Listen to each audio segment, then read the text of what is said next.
Hello everybody, welcome back to my channel. I hope you're all well. So today I'm going to do this look, what I've already done. I was inspired by my own star sign, which is Aquarius, and when I think about Aquarius, obviously I'm February, so I think it's like Aquarius is like end of January, beginning of February, so I'm beginning of February, and our February birthstone is Amethyst, so it's like a nice purple colour. So when I think of Aquarius, I always think of the water, which I do have a necklace on. Let me show you. It is the little water sign.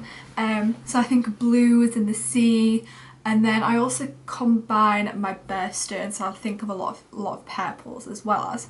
So I have created this look, and so yeah, I just thought it'd be a fun little video. So if you want to know how I got this look, then keep on watching, and please remember to go hit the subscribe button. It would mean so much to me.